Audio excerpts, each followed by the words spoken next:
বিসমিল্লাহির রহমানির রহিম। আসসালামু আলাইকুম। আশা করি আল্লাহর রহমতে সবাই অনেক অনেক ভালো আছেন। নতুন আর একটা রেসিপি দেখার জন্য সবাইকে ওয়েলকাম জানাচ্ছি আমার চ্যানেলে। আজকে আমি অসাধারণ স্বাদের একটা ভর্তার রেসিপি শেয়ার করব। আশা করি আপু ও ভাইয়াদের কাছে আমার আজকের রেসিপিটি অনেক বেশি ভালো লাগবে। আর ভালো লাগলে অবশ্যই আমার ভিডিওতে একটা লাইক দিয়ে দিবেন, আর চ্যানেলটা সাবস্ক্রাইব করে পাশে থাকা নোটিফিকেশন বেলটি অন করে রাখবেন পরবর্তী ভিডিওর নোটিফিকেশন পাওয়ার জন্য। আর এই মজাদার ভর্তা তৈরি করার জন্য আমি এখানে নিয়ে নিয়েছি কিছু ধনিয়া পাতা, কাঁচামরিচ, পেঁয়াজ আর রসুন। সব কিছু ভালোভাবে পরিষ্কার করে ধুয়ে নিয়েছি। আর এখন চুলায় প্যান বসিয়ে আমি এর মধ্যে দিয়ে দিয়েছি 1 টেবিল চামচ সরিষার তেল। তেল গরম হয়ে আসলে এর মধ্যে আমি দিয়ে দেবো কাঁচামরিচ, পেঁয়াজ আর রসুন। আর গরম তেলে নেড়েচেড়ে আমি পেঁয়াজ, রসুন, কাঁচামরিচ একটু নরম করে ভেজে নেব। আর এই ধনিয়া পাতা ভর্তা আমরা সবাই করতে পারি। তারপরে এক একজন এক একভাবে ভর্তা করে।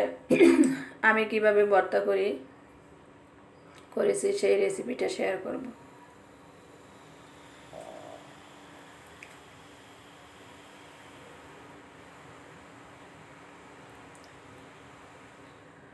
অল্প আছে পেঁয়াজ, কাঁচামরিচ আর রসুনগুলো নরম করে ভেজে নিব।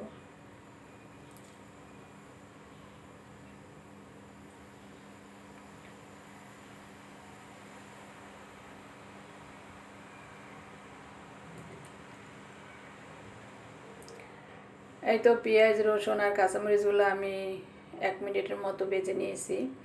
আর এখন এর মধ্যে আমি ধুয়ে রাখা ধনিয়া পাতাগুলো দিয়ে দিলাম। ধনিয়া পাতাগুলো নেড়েচেড়ে আমি হালকা একটু ভেজে নিব, যাতে ধনিয়া পাতার ভিতরে যে পানি আছে পানিটা শুকিয়ে যায়। আর এই ধনিয়া পাতা কিন্তু বেশি ভাজা যাবে না, তাহলে কিন্তু ধনিয়া পাতার যে সুন্দর একটা কালার আছে এই কালারটা নষ্ট হয়ে যাবে। আর ধনিয়া পাতা কিন্তু এইভাবে ভেজে ভর্তা করলে খেতে অসাধারণ মজার হয়। অনেকে এগুলো না ভেজেও ভর্তা করা যায়। না ভেজে ভর্তা করলে দেখা যায় এগুলো বেশি নরম হয়ে যায়।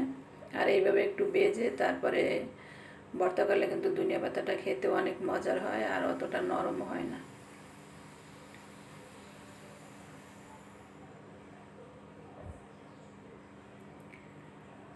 এই তো পেঁয়াজ, মরিচ আর রসুনের সাথে আমি ধনিয়া পাতাগুলো একটু হালকা ভেজে নিয়েছি।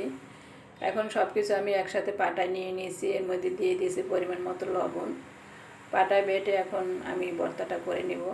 আর আপনারা চাইলে ব্লেন্ডারেও করতে পারেন, কিন্তু পাটায় বেটে ভর্তা করলে কিন্তু খেতে বেশি ভালো লাগে।